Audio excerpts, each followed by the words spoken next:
All right, we're going to get started. Cheryl. My name's David Hunter. I'm a professor here at American University. It's nice to be part of the great 2 days that have been going on.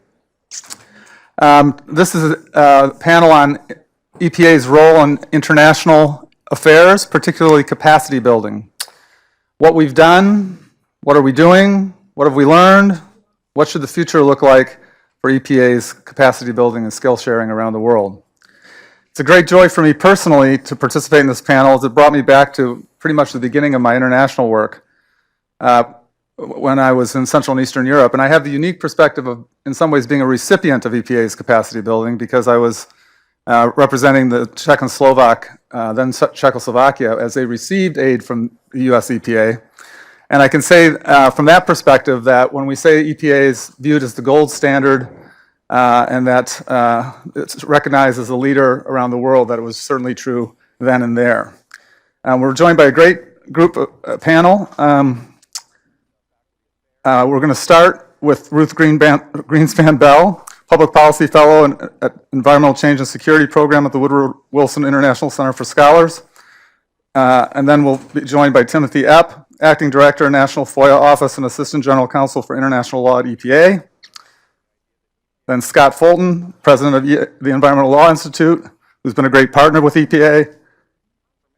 Previously, Mr. Fulton was a partner at Beveridge and Diamond and has held virtually every position at EPA, General Counsel, Deputy Administrator, and Head of EPA's Office of International Affairs. And then Dale Medeiros, Senior Environmental Planner at Northern Virginia Regional Commission, former Program Manager for Europe, EPA Office of International Affairs, will give us a perspective of what international looks like from the local level. And with that, I'm going to turn it over to Ruth. Is this on? I have to press something. Okay. Thank you for this wonderful opportunity, and thank you particularly to Amanda. I'm not sure she's in this room, but I'm very appreciative. My own career, and in fact my entire life, changed because EPA was committed to sharing our expertise internationally. So I'm going to start with this story, which I think illustrates the potential of EPA's international role, at least through my experience. I was Assistant General Counsel in the Office of General Counsel when, largely because of my husband's career, we decided as a family to move to Poland in early 1991. My entire professional focus had been domestic. Our wonderful then career Deputy General Counsel, Jerry Yamada, assured me that I would have the same job to come back to. But then he said, if you find something interesting to do there, we will support you. I frankly had no idea, for the most part, what EPA did internationally. Jerry handed me a blank check to fill out as I wished, and those of you who worked in the agency know how unusual that was. Usually every job had a pre-written job description. Poland was emerging from the Soviet bloc. They had environmental laws on the books, but it was pretty much of a Potemkin village. There was no consistent compliance. Laws had been selectively enforced. Fines were built into the budgets of state-owned industries. The exciting part was that the whole society was trying to make radical change on every level. David Hunter and Margaret Bowman were living in Prague, doing very similar work. They came to visit us in Warsaw, and together we ordered takeout pizza, something that had not yet hit Prague. So we were showing, Warsaw's advanced state off to the folks living in Prague. By the time we returned to Washington, I was helping Poland integrate environmental issues, principally the potential of Superfund-like liabilities, into their high-priority privatization of nationally owned industries. Along with a Polish-American colleague, I was the first to brief the Polish environment minister on this important set of issues. I was working with the Regional Environmental Center in Budapest on a variety of projects from privatization through environmental public participation. Later, an EPA team, including amazing enforcement expertise, helped Poland think about implementing a wider range of enforcement tools. Before that, they had only fines and the nuclear option, which was shutting down industry. A several-year project helped them think about alternatives like compliance schedules, which was totally new to them. And what made it particularly fun and interesting was thinking about how to translate from our common law tradition, where doing something like that was pretty easy, to the context of their civil law system. This set the course for my career since then. So to the point of the conference today, what does EPA have to offer the world? You'll hear today about reframing international environmental engagement in terms of ideas the world can offer us. And that's a mature recognition of the reality of a world that can be a lab, sharing ideas, developing ideas, and sharing them as environmental protection matures.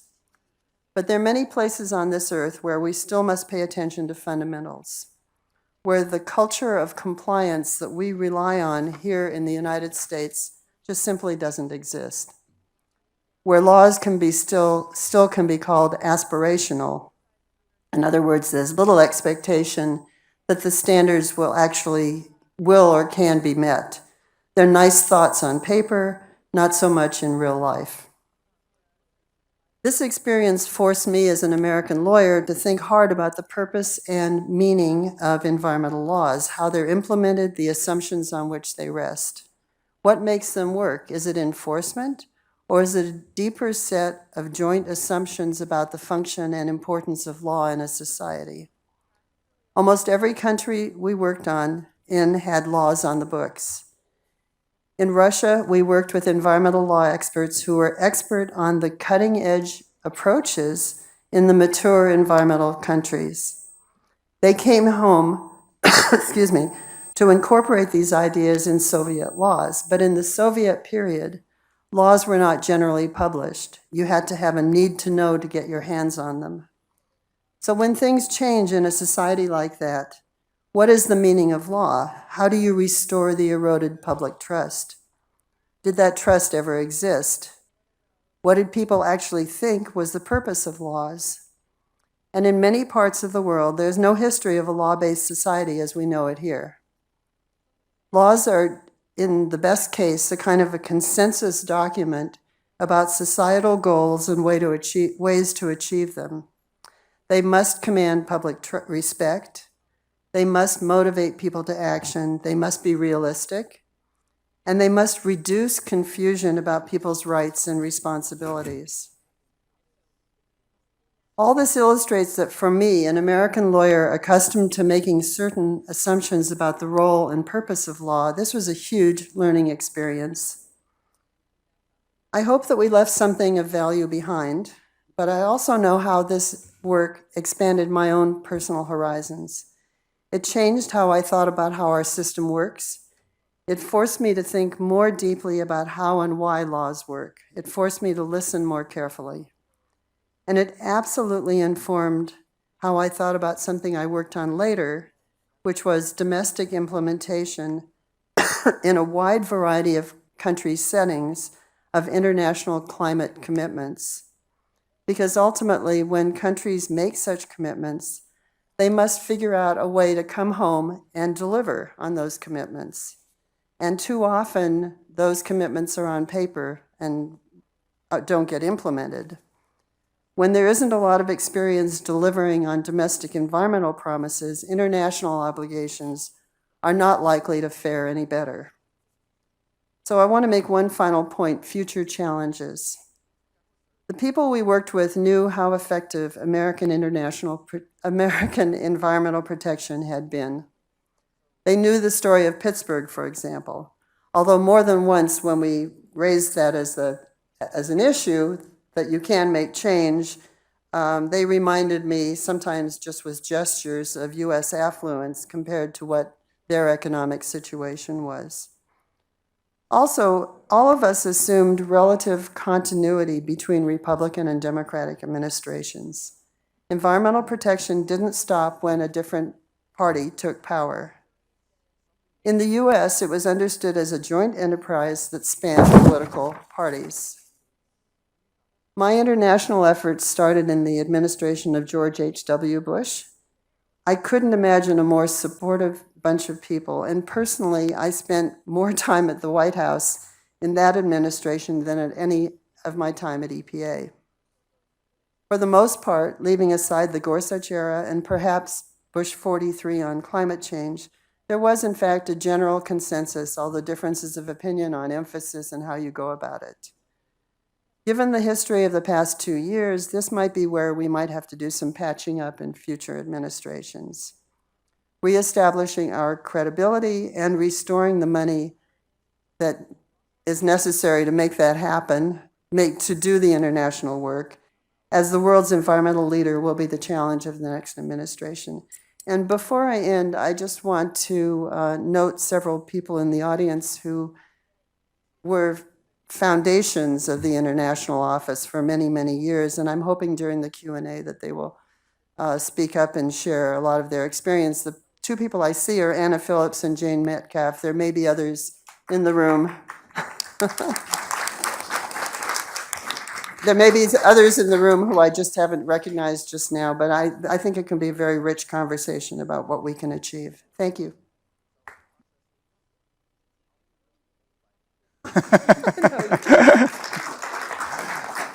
Thank you, Ruth. We'll now hear from Timothy Epp. Thanks. I have been traveling, I think it's on. I have been traveling, engaging in international exchanges on behalf of EPA for approximately 15 years. And my experience reinforces what Ruth was saying, that EPA's views internationally are highly valued, frequently requested, and carefully considered. There was an international meeting that I attended in 2015 as an early part of a process that I'll talk about later on in my talk, that was a midterm review of the UN Environment Program's law program. And at that meeting, there were approximately 100 countries represented. I'd say fully 50% of them identified as their top concern, top need for capacity building or for development to be not international law, but environmental impact assessment.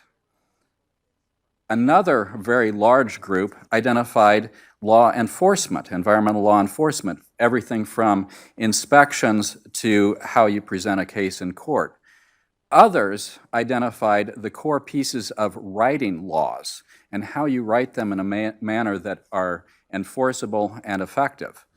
Others identified the building of institutions as what they are concerned about, how different institutions in a government interact, how the national interacts with the local.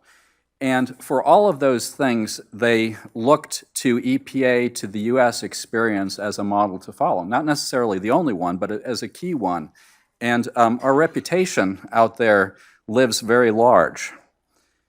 That results in requests that often outpace EPA's ability to respond. Thus, I'm going to start by emphasizing some of the limitations that we need to keep in mind about EPA's role. First, there's the question of legal authority for EPA's engagement internationally. And here, one of the touchstones is a 1950s statute, the Casablanca Act, that gives the initiation and conclusion and then interpretation of international treaties and international law to the State Department. So we need to recognize EPA's role in our federal family is not that, because that is the State Department. Also, for our own engagement internationally, we look to our own domestic environmental statutes coupled with NEPA's education provision. And so our legal authority to do this really grows out of the same statutes that we're working on domestically. And then, of course, we need to keep in mind EPA's setting of priorities on a regular basis and how a particular engagement request fits in with those priorities, and a balancing of resources, the use of resources for international engagement when there are needs for example, domestic enforcement. And third limitation is, and this is clearly a practical one, there is lots of value in the engagement of other federal agencies. So the State Department, U.S. Trade Representative, Commerce, USAID. Let me give two examples from this last year of ways in which all of this comes together. First, I'm going to talk about an engagement last week in China. It was a bilateral exchange. General Counsel Matt Leopold was the first senior-level appointee to visit China on behalf of EPA in this administration. He went to advance EPA's work under an MOU on environmental cooperation that we have with China's Ministry of Ecology and Environment. China, of course, is an important trading partner, and China has consistently sought EPA's experience over the years. Some of the folks in the audience here have been part of that exchange, and has sought our lessons learned as it has adopted and implemented its new environmental laws. And they have, over the last 5 years, I think, adopted somewhere above 10 new environmental laws. Last week, China's Ministry of Environment hosted an environmental law symposium in Nanjing, which is the lead province on implementing China's new soil pollution prevention and control law. So the focus of the conference was soil pollution, and EPA experts were there to talk about our experiences under RCRA. Matt Leopold, General Counsel, gave a keynote address on the role of rule of law as a fundamental pillar for effective implementation of environmental laws, including access to information, public participation, and accountability. And he identified how environmental law, rule of law, is key to preventing pollution, highlighting recent examples from both China and the United States. So here I'll pause and say as an aside, helping improve environmental rule of law in institutions in countries like China is key for multiple reasons. It can help prevent cross-border transport of pollution that may impact the U.S. at some point. Strong, effective environmental rule of law also levels the playing field for commerce and allows businesses to build compliance into their planning. More broadly, the U.S. State Department has observed in international engagements that unaddressed grievances lie at the root of many environmental concerns that provoke protest around the world. Many of these conflicts could be avoided if there were adequate stakeholder access to environmental information, public participation, and access to justice. So now let me turn to the next example of EPA's engagement, and that involves an international organization with the UN Environment Program. The United States and Uruguay led an international effort over the past year to reinvigorate and refocus the UN Environment Program's law program, also known as the Montevideo Program, which is now nearing the end of its 4th decade. I co-chaired a series of meetings to develop the governing document for the 5th decade-long law program, which was adopted by the UN Environment Program's governing body this past March at the UN Environment Assembly. The new 5th law program's purpose is to provide greater support for national governments. It is guided by the premise that effective, well-enforced national, local environmental laws are key to pollution prevention and lead to stronger economies and improved security. The U.S. led this effort to ensure Montevideo 5 would not lose sight of the need for strengthening environmental law at the national level, including the sharing of experiences, practical guidance, innovative tools, and, in particular, model laws. And here, on the margins of it, we gave as an example the Clean Fuels in Vehicles initiative from the past 15 years, as well as the current model lead paint law that the Global Alliance for Lead Paint, which EPA co-chairs and UNEP is a significant partner in, produced in the last couple of years. The new 5th law program also improves member state leadership and guidance to UNEP in implementing the program, situates it solidly within the government member state-led process, and gives direction for future UNEP action to promote environmental laws that are clearly defined, cost-effective, and achievable with verifiable and measurable results. I think this represents, or one can draw out of this, a model for future engagement. EPA's, and it can be found in the China example of bilateral relationships, and it can also be found in EPA's work with UNEP and voluntary partnerships such as the Global Alliance, Lead Paint Alliance, working on national laws. And one of the key things about this is that it draws on EPA's experience in advancing environmental protection domestically. We bring our experience to that, and it's welcomed. It provides a readily measurable metrics in terms of law changes that international donors increasingly require for new and renewed funding.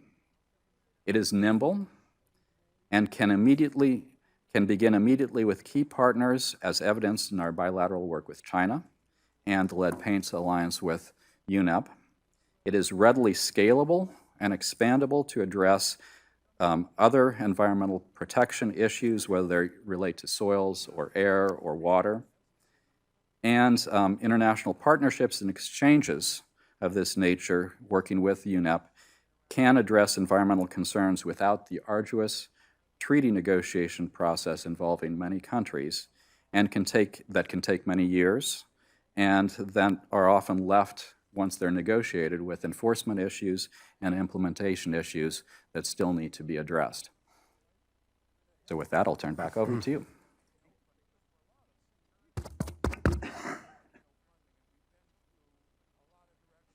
The issue a little bit with the early days in Central and Eastern Europe, and some comments on what we're doing today. And now we'll hear from Scott, who will fill in all the interim parts. Just kidding, Scott. Thanks, Dave.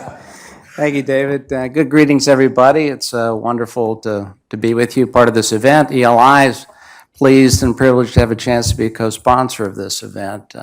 I'll be sharing some thoughts, not so much from the ELI vantage point, although about half of our programmatic work is international in character, and I'll just give a little shout out to Mr. Zhou Liu over here to the left, who runs our China program, and we've got pretty significant engagement underway over there, kind of soup to nuts rule of law work from citizens groups to prosecutors and judges, and great opportunity, but also just a reflection of the incredible appetite that remains in the world for the learning from the U.S. experience.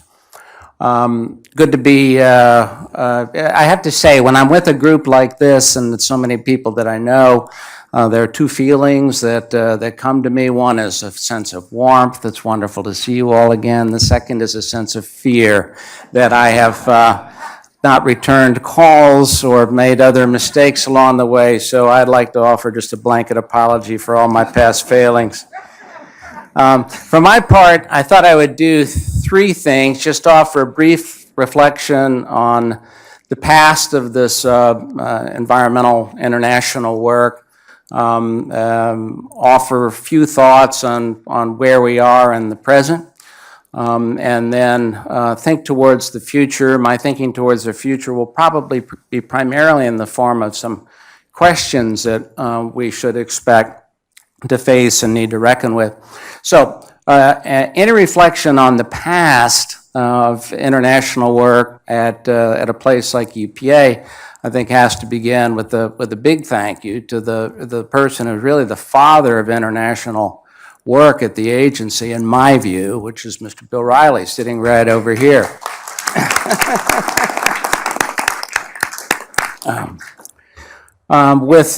With Bill's leadership and the leadership of others, my reflection on the past is really just to recognize the incredible contributions of the United States government and EPA, in particular in advancing environmental quality around the world.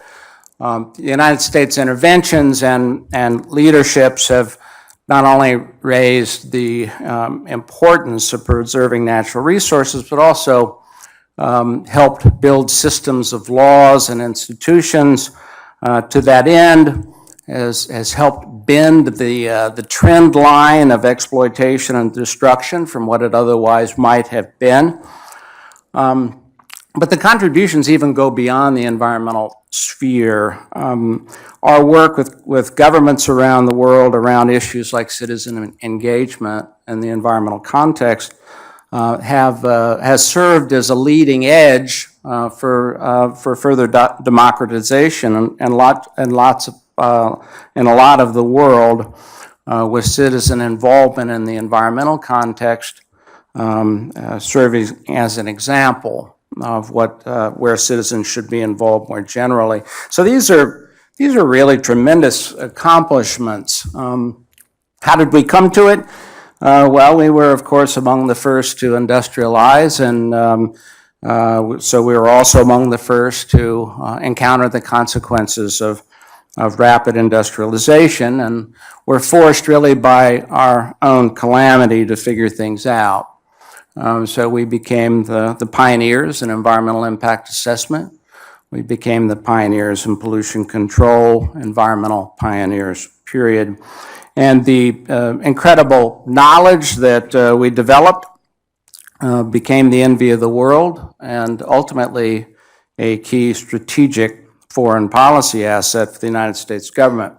I would say that from the very beginning there was a dual purpose behind this work, partly self-interested, but also partly noble. From the self-interest standpoint, natural resource conflicts are necessarily destabilizing and present security concerns. We need security. The environment can also serve as a workable subject matter area for countries that are in conflict and needing to build the capacity for broader peace. So again, in the interest of security, we've used the environment as a wedge for broader peace. Economic self-interest has also been in the mix, both in terms of making sure that U.S. companies investing in environmental controls were not disadvantaged in the international marketplace, but also in terms of promoting the export of U.S. environmental technologies and services. And of course, there is the idea of protecting the domestic environment, and that pollution does not respect international boundaries. Their pollution is our pollution, so let's help them address their pollution. But I think beyond this, there was a noble purpose behind this work. We knew that what we had learned could help countries address their natural resource problems, and that economic progress, lifting people out of poverty, public health, all of these things depended to some degree on a healthy environment. So there was a helping hand dimension to this work, which was, in my view, a very good thing and a reflection of who we are as a people when we're operating at our best. So I would suggest this is our heritage in this space, and it's a very proud one, in my view. So where are we now? I would say we're in a period of retrenchment in many forms. There is downward pressure on environmental budgets, not just here, but all around the world. There is a general retreat away from internationalism and a renewed focus and sense of intensity around national self-interest. And there are some casualties that flow from this. Chief among them, I fear that the noble purpose basis for this work has been severely compromised. Perhaps even more challenging still, even the business case, the self-interested basis for this work is suffering because of the tendency by those who lean towards nationalism to also lean in the direction of treating the environment as an exaggerated concern. If one only looks inward, and if one discounts the environmental priority because the underlying concern is seen as inflated, then even a straight-up self-interested notion like promoting the export of environmental technology struggles for priority and profile. So it seems to me that we're in a challenging place at the moment for this work, and this is a problem. It's a problem because the world still desperately needs what we can bring to it. It's a problem because the benefits that redound to us from this work are just as present as they've ever been.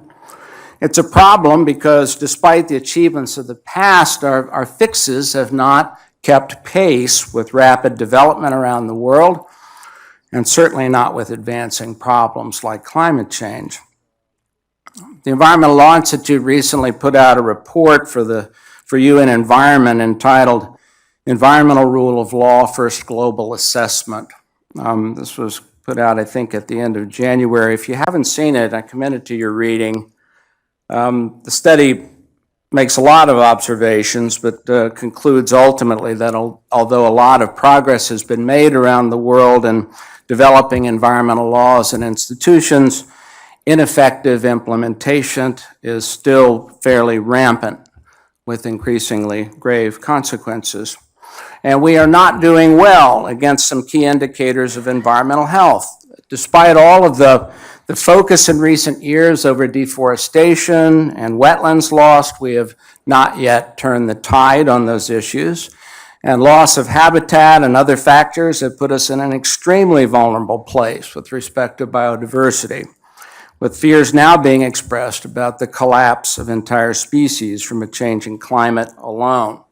So this is not a good moment for retrenchment, and yet we are retrenched. Maybe it's the optimist in me, or maybe it's simply because I believe that we'll come to see that we lack no other choice, but I think we'll find our way back to significant international environmental engagement. When we get there, some important questions will remain, and let me frame just a few of those.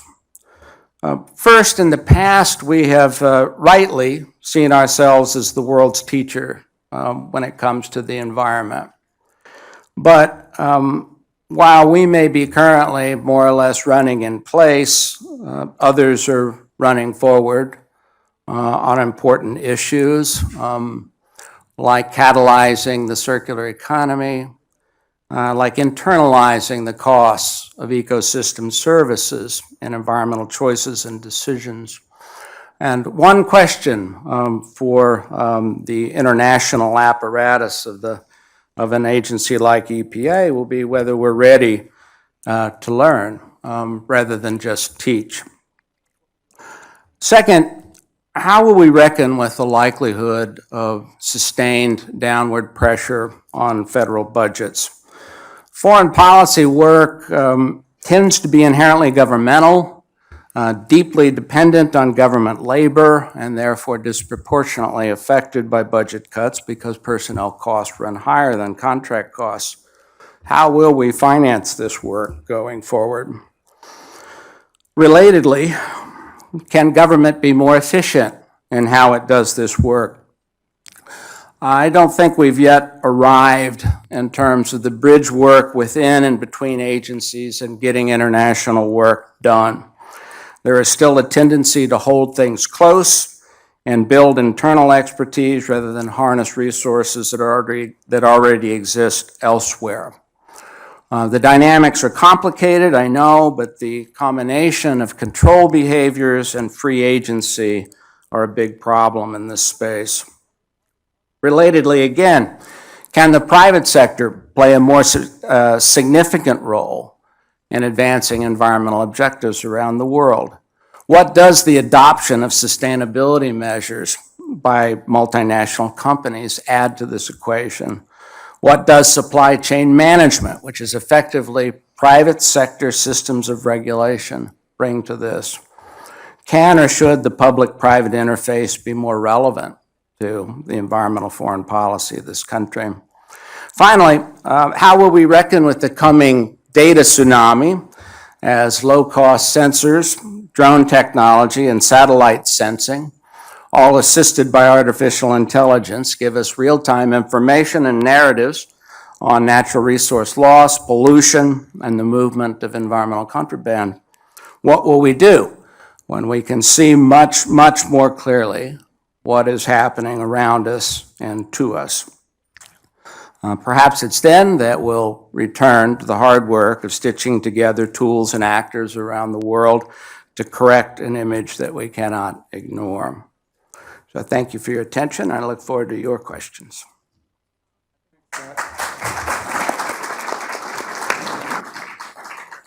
I'm going to look forward to their answers to those questions.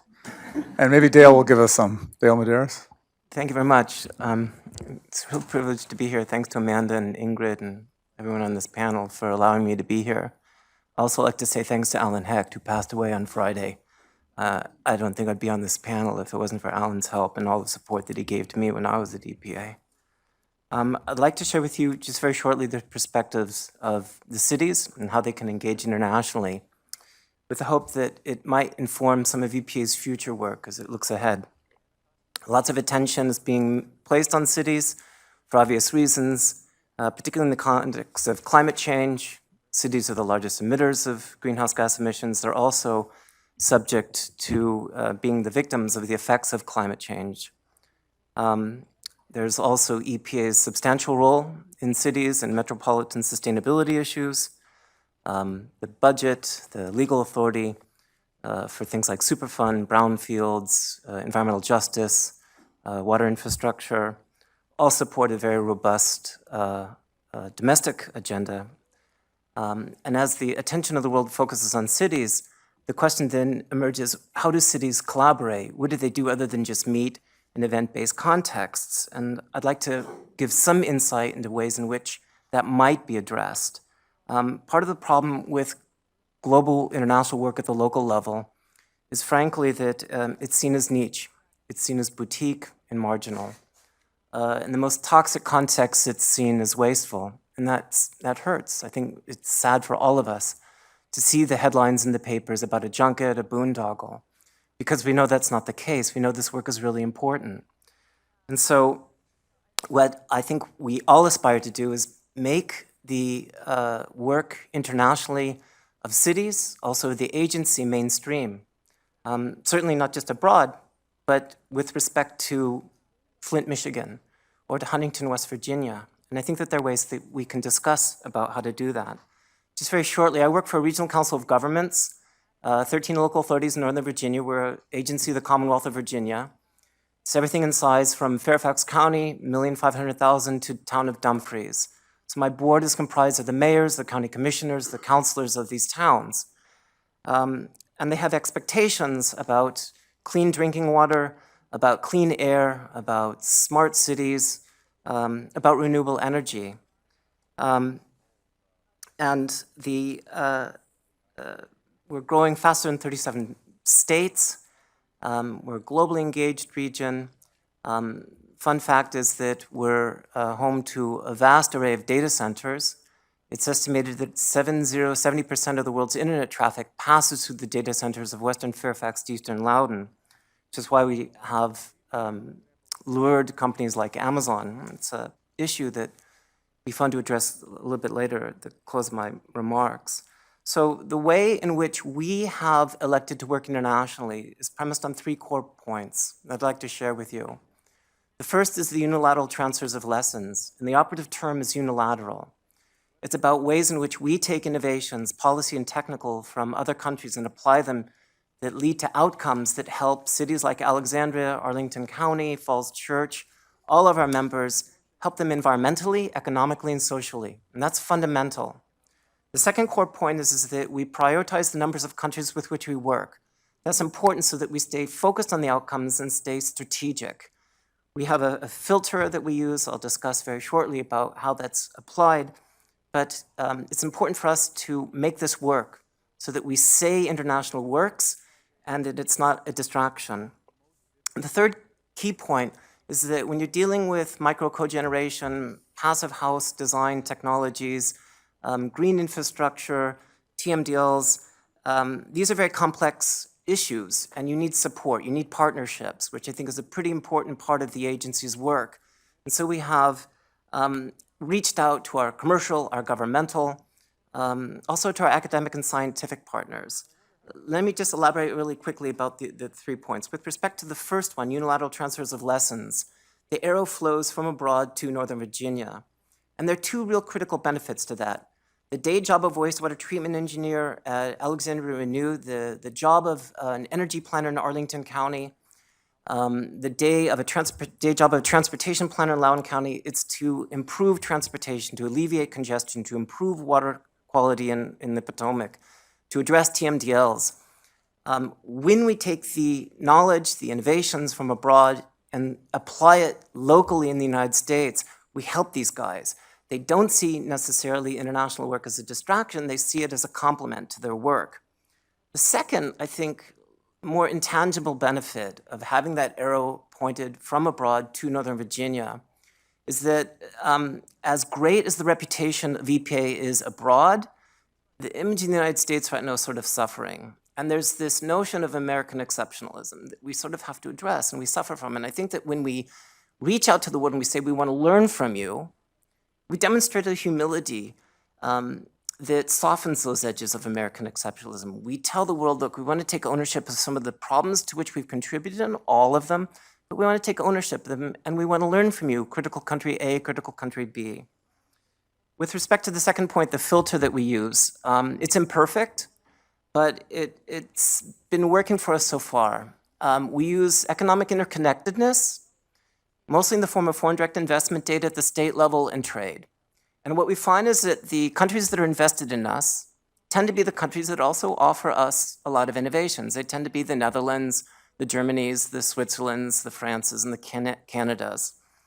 And these are also institutions that have very solid, robust working relationships with EPA at the governmental level. They have research institutions with which our research institutions collaborate. So it helps us apply this. Again, it's imperfect. It doesn't work as ideally as we'd like, but it's a start.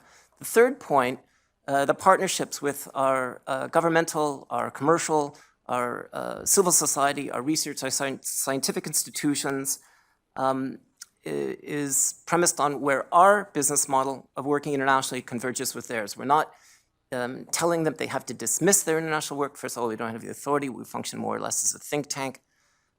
We simply say, we want to work with you in this context, and what we want to be able to do is where you, George Mason University, have Fulbright fellows who have worked in Switzerland on passive housing design standards, we want to work with your faculty to figure out how we can apply it here in Leesburg. We have an interesting project which I can elaborate later, which might be useful for EPA's International Science and Technology Agreement. It's the American Geophysical Union and also faculty at George Mason University.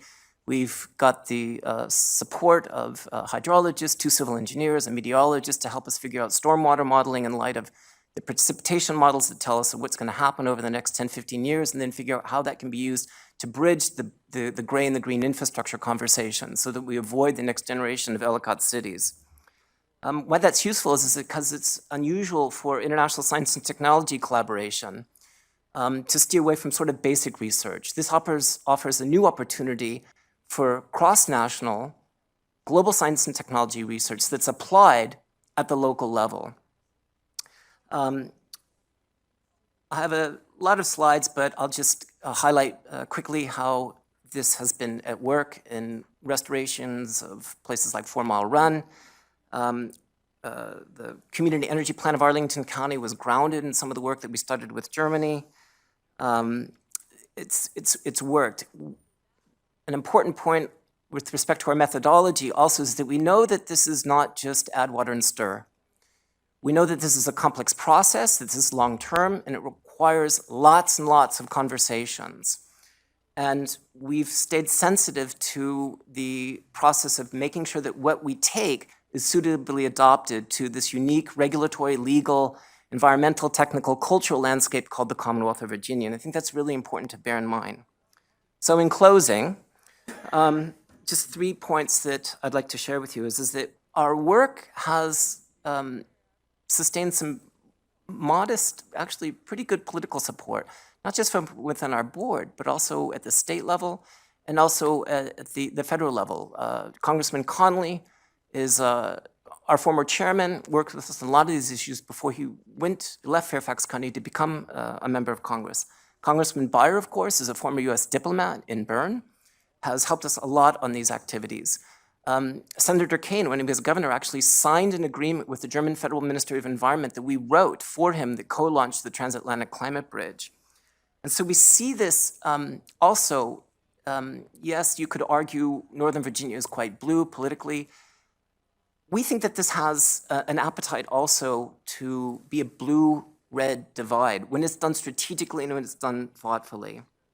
Second closing point is that we've had success not just in the environmental and sustainability field, but also in other areas. We're starting to reach out now with our community college system to look at ways in which the German workforce and training systems that have worked so well abroad could be applied to the United States. Actually ties into the point that I made earlier, because one of the few points that President Trump could agree with Chancellor Merkel February before last was the need to work together on workforce training. And then finally, this work is grounded in very solid historical precedents. This isn't something that's just been around for 10, 15, 20, 25 years. This goes back decades, if not centuries. When you look to the origins of the National Park Service and Mather, he was going to Switzerland to look at inspiration for natural resource management practices. Same thing with Gifford Pinchot, who spent years in France and in Germany looking at forestry management practices that he took back and applied in the United States. The whole history of Social Security, the whole history even of phenomenal stories like the growth and the origins of the NAACP, is all grounded in this business model. And it'd be wonderful to see how this could be ensconced further into the future work of EPA. Thank you very much. Thank you, Dale. I want to thank all the panelists at this point that were so good on time. And we did that deliberately. I didn't even have to stand up and crack the hammer. We did that on purpose to hopefully take advantage of those of you in the room with questions and to get a dialogue going. And so while you're thinking about your questions, I'm going to first ask the panel, since you were so good on time, if anyone wanted to comment on anybody else's panel or statement or answer any of Scott's questions. I did see a question out in the audience. I see a couple, so we'll go there. Mm-hmm. Thank you, Jinjin.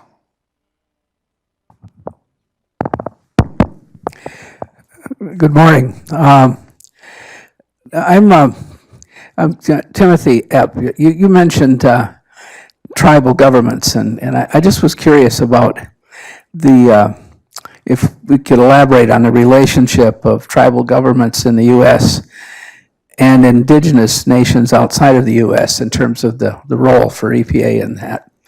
I'm a former tribal chairman. I've worked with EPA in our area on issues, a variety of different issues, but I've also had experience in the international arena, working on climate change issues at the various COPs over the last several years and other places. And I'm just, this is one area that I'd sort of like to understand better how EPA thinks about that and relates to these issues. I know that the native office at EPA used to be in the water division and got moved to the international division. And that was partly because we understand that the tribes are sovereign nations, and we wanted to sort of have that relationship recognized. But I just wondered if you could talk about that a little. Thank you for that question. I'm actually going to open it up to the panel here very soon because I actually did not mention tribal governments. It's not been my area of expertise or one of the areas that I've worked in heavily, except to the extent that we speak to tribal or native issues, indigenous issues in the international context, often through the lens of access to information, public participation, and access to remedy and redress. Access to justice. And that I earlier made the observation about the State Department's observation regarding the importance of those things as a touchstone in international contexts, and the observation that greater access to those may reduce some of the conflicts that we've seen internationally. The State Department has made that observation specifically in the context of the killing of environmental defenders who are often indigenous populations. But with that lens on the international side, I know that Scott here was key in the International and Tribal Relations Office, and whether others here might have a perspective as well. So, sounds like an invitation. I guess a couple of observations. One is maybe the first one is another question, which is it'd be good to hear your thoughts on whether you think the change that was undertaken at the beginning of the Obama administration to move the tribal programs into the Office of International Affairs has been a good thing for the tribes. I think that was part of the objective, for sure. But it'd be good to truth test that to some degree. So my sense is that the relationship between the United States government and tribal governments emerges kind of in a comparative way in the international sphere.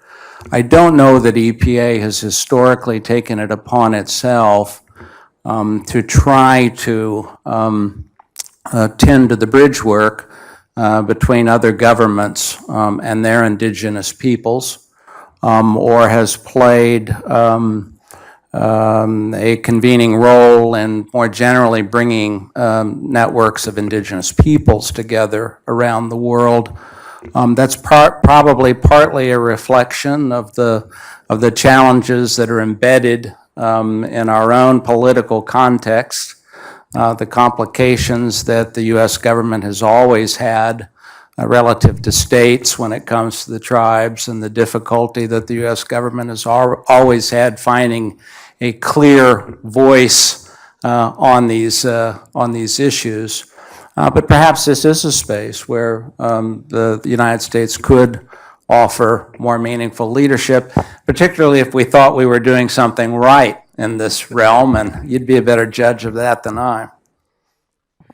Well, I would address that just briefly in that in 2006, the EPA Indigenous Office, working with Environment Canada and the Mexican Ministry of the Environment, raised money and brought a convening of indigenous people for the healing of Mother Earth together.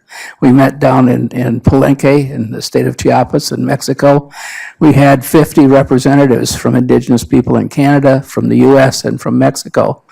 And we ran the meeting ourselves, but we had the support. And so EPA played a role in convening this group that then came up with a paper came out of that, which it started out as the Charter of Palenque, but after the committee got done with it, it was the message of the living spirit from the convening of indigenous people for the healing of Mother Earth at the traditional territory of the Maya. So you no longer really need to read the whole paper to understand what it's all about.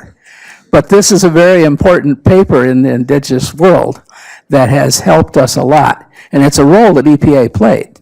And so I would say that, and it was right around the similar time that the office was moving.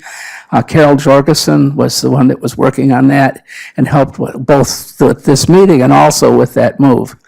So from my experience as a leader, and I'm now the executive director of the United Tribes of Michigan, so I work with all 12 tribes in the state, and we work closely with Region 5 and EPA, but we're always aware of this international element because we're right on the border with Canada and we work with our relatives, the First Nations of Canada, right across the water.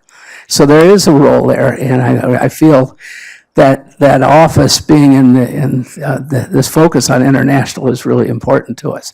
So I would say, yes, I feel good about what had happened there. But I'm also trying to figure out where we go from here. When we're talking about where does the EPA going to be?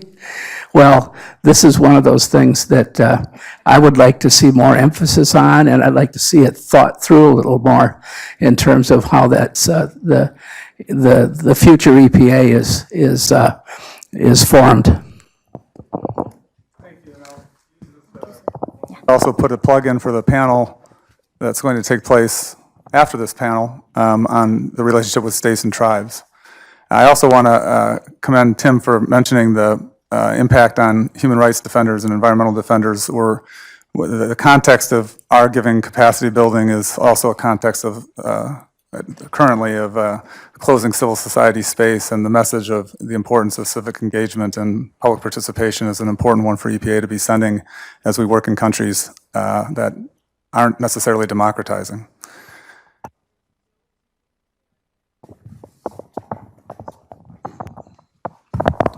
Thanks, David. So I'm wondering if we could return to a theme that I believe a number of you touched on, which is the issue of the role of public-private partnerships and the private sector's responsibility and advocacy and movement in the sustainability space more generally. As we look at the dynamics today and going forward, I was interested in Dale's comment. I've spent 25 years trying to advocate for the virtues of private sector governance in this space, including the data center area, which is an interesting microcosm potentially, given the breadth of the expansion of the cloud and the data center infrastructure globally. But more generally, I'd be interested in your perspectives on what the role is today and going forward of a more expansive view of public-private partnerships, and particularly leveraging private sector initiatives, multinational initiatives, to drive improvement in this space.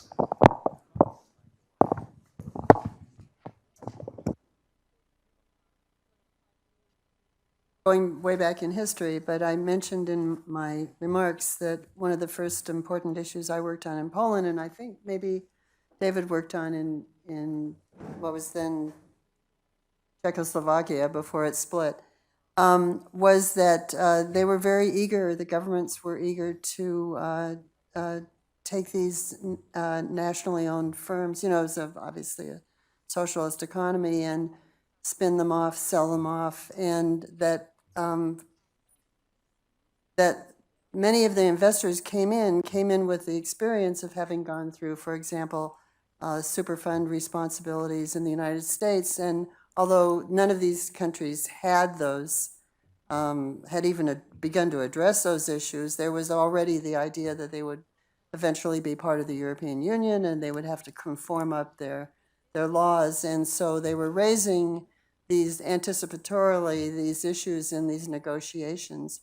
And the reason for that convoluted story is because it actually significantly raised the profile and prestige of the Environment Ministry, because we brokered an MOU between the Privatization Ministry and the Environment Ministry, in which the Environment Ministry, well, because there was such a difference in their prestige, it was the Privatization Ministry that was paramount, but they incorporated a unit drawn from the Environment Ministry into the Privatization Ministry to help them handle these issues and help them negotiate their way out of these problems. And that was a major event in kind of raising the profile and importance of the Environment Ministry to the main event in Poland then, which was getting the economy moving and getting these industries functioning, as in the Western sense of functioning. I think that we should move straight down the line here, because I think our talks will dovetail in the way that they did in the first panel. So I'd also like to speak to that from the perspective of the Global Alliance to Eliminate Lead Paint that I mentioned earlier.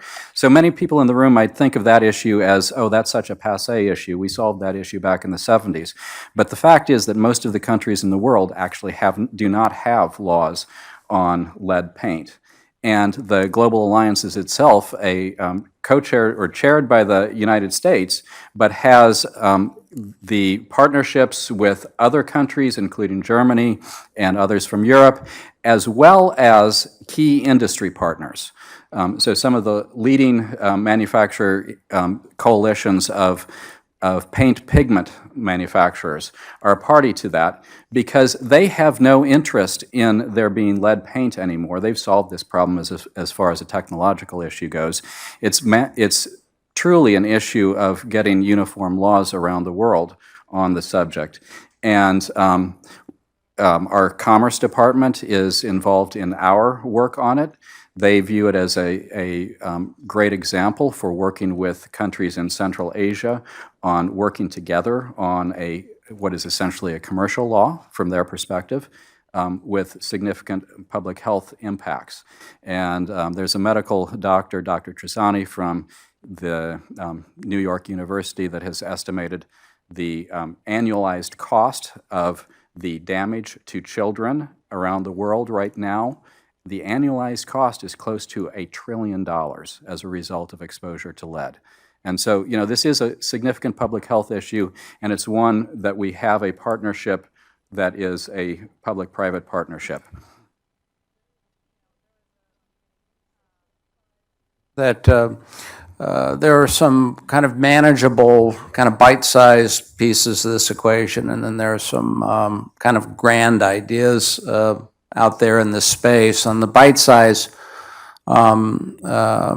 side of things, most multinational companies have realized that they ultimately benefit from the presence of rule of law in the environmental context, and we have a fair number of companies that are working with us in China, in part to build rule of law because it's a normalizing presence in the international marketplace and ensures the same measure of internalization of environmental costs. It's a little difficult to tell exactly where this is going, but I think there's a pretty good chance that we're going to see a coalition of companies offering to provide training to inspectors, Chinese governmental inspectors, so they know what to look for.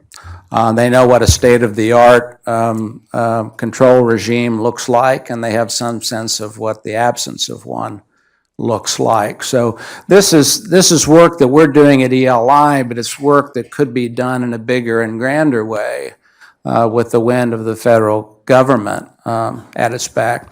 On the sort of bigger idea side of things, a really intriguing question is whether there's any ability to stitch together these supply chain management systems that are establishing normative environmental expectations and then policing them across their supply chain in a way that could either augment the presence of government efforts in the countries where those operations are taking place, or possibly compensate for government failure in those places.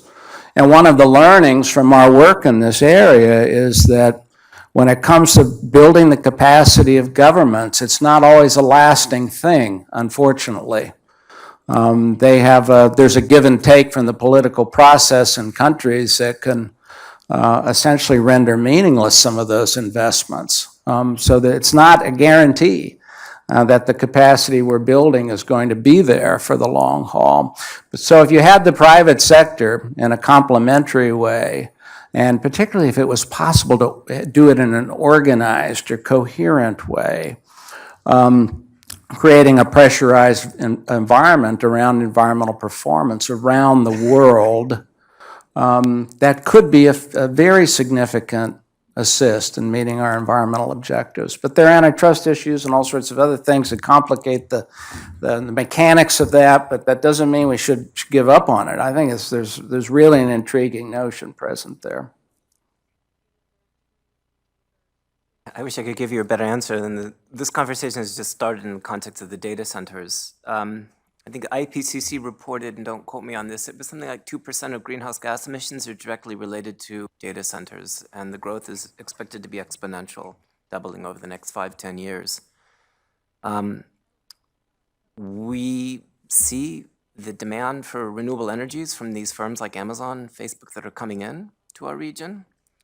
The data centers are huge energy hogs. The other opportunity that we see, speaking from a cross-national lesson learning context, is that the data centers are in the headlights of a tsunami of development that's going to occur as the Silver Line goes out past the airport.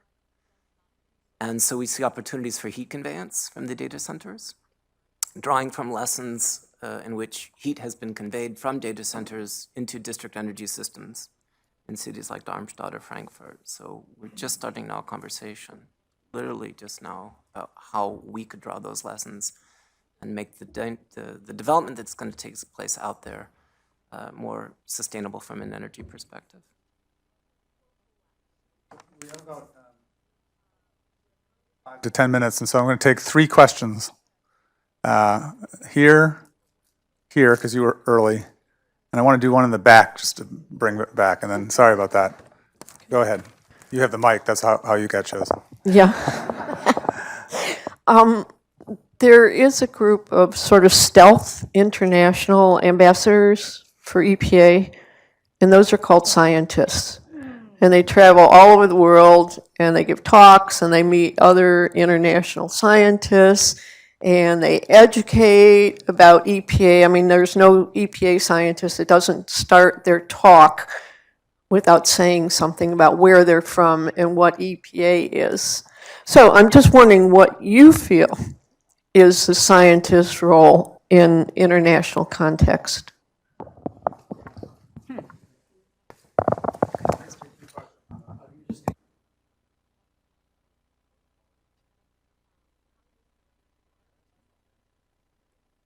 This is for Ruth, but also for the rest of the panel.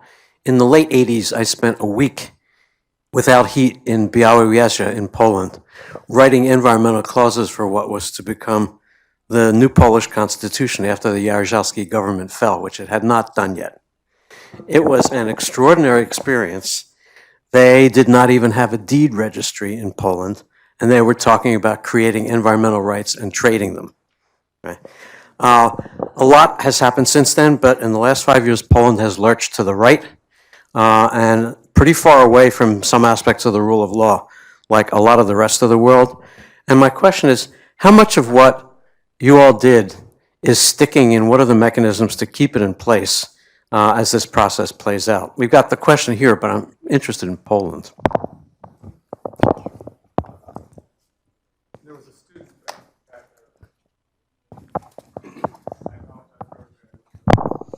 Hi, my name is Jake Swanson. I'm a senior at American University, and I'm also an intern at the European Union delegation to the U.S. My question is, so basically a lot of the collaboration that goes on between the EPA and foreign countries is exchange of information, and the European Commission Director General for the Environment just visited the EPA laboratory in Triangle Park in February. And so my question is, how can the EPA and international countries improve collaboration that's more than exchanging information? And how can the EPA and other countries build up these programs? Thank you. Okay, just very fast. Let me just say, Yeah. we'll go down the path, respond to the question, and any last comments you want to make. Okay. Just on the science issue, you know probably better than I do that during the whole Soviet period, it was track 2, it was scientists talking to scientists that established incredible levels of communication that were used later. For example, when the Soviet Union broke down and there was this whole issue of loose nukes, and you know those forms of communication were incredibly instrumental in helping solve what could have been a really major problem. So yeah, they're informal ambassadors of huge importance. On what's sticking, well, you remember they do have a terrible government right now in Poland, but there was 25 years of real progress. I can tell you I'll try to truncate this story. In 2008, I lived in Poland a second time, and I set up a task force that was to help the climate ambassador, that actually helped get them to appoint a climate ambassador, because they were hosting for the first time a COP in Poznan. And I hired a staff of people, young people who'd never worked on climate change. One of the people I hired, Kasia Snyder, who married an American, that's why it's Snyder, it's really Romanska. went to work in the Environment Ministry when she was their climate person, or leading their climate group. She was doing such an incredible job that when in the build-up to Paris, the European Union asked her to join the EU negotiating. But then the new government came in and Kasia was bounced. She was told to beat it. So she didn't participate in Paris. The reason I'm telling this story is because you know that Poland recently hosted a COP in Katowice. The new environment minister sought out Kasia and brought her back to help him prepare and run the COP. So, you know, I don't know what that tells you generally about what's going on in Poland, but, you know, this guy realized that he didn't have the skills, that there was a Polish person with the skills, and he brought her back. And she's continuing, now that the COP is over, to work for them remotely. She actually lives these days in Pittsburgh because her American husband wanted to come back to the United States. It's just a data point, but it may tell you something about where things are going. I also think it tells you that often the investment is in institutions and people less than in the text. Yeah. So I didn't speak to the science side of EPA, which of course is incredibly important, probably far more important than the law side. All of our statutes are underpinned by an expectation that the decisions that we make are based on sound science. And so my apologies for having been so law-focused as a lawyer. But without a doubt, you've pointed to one of our most important ambassadors, as you say, the scientists who, both in science conferences as well as governmental exchange meetings, do that work of sharing data and establish EPA's credibility on the science, on the underlying data. So thank you for bringing that up, and my apologies. On the Eastern European, one of the things that I can speak to is that the regional environmental centers, the RECs, that were set up during that time period are still ongoing and are a key piece of the infrastructure that we relate to, the Global Alliance for Elimination of Lead Paint, the work that we're doing in Central Asia, is done in some manner coordinated with the relevant RECs there and with the State Department's interface with them. And then I think the science question also spoke to the other question about collaboration between scientists and our labs. That is a central and very important piece of what EPA does and will be going forward, I truly believe. And I unfortunately can't speak to it much, but since you identified yourself as a student, I'll make the pitch that if you want to do international law in such a way as traveling to exotic places, sitting in hotels and conference centers and working with diplomats, then please go to the State Department. If you want to work with country representatives on the laws that matter to them, come work for EPA. Here, here. I don't know that I have much to add to the question about scientists, but yes, of course. Knowledge transfer in the broadest possible sense is what's desired and needed, and we have a lot to share, both in terms of the governance mechanics, but also the technical dimensions to this work, and this is highly technical work at the end of the day, so absolutely yes. In terms of what is sticking, and in particular in the rule of law context, I've actually worried about this a lot through the years because of the slippage that you can see in a number of settings. And while I guess in theory pretty much anything is capable of being unraveled by a government that is of a mind to do that, from the judiciary to all the key institutions of government, perhaps the things that are most likely to be lasting are the things that are hardest to dial back. So the inroads that we've been able to make in various places on transparency initiatives, TRI-like systems, where information is assured of finding its way into the public domain, accessible to the public. Those seem to have some lasting power, and they're a little bit difficult. It's hard to put the genie back in the bottle on that kind of thing. Similarly, public engagement, the creation of the citizen rights. What's that? 30 seconds. I just 30 seconds? got a technical bit of information, so 30 Okay. seconds so we have a little time for Dale. Sorry. The last piece might be public integrity related systems, kind of systems approaches, the establishment of auditors general or IG-like systems so that it's a little bit more difficult for governments to engage in that kind of tinkering. There are lots of examples about collaboration that go well beyond information exchange, and I can share those with you at the break.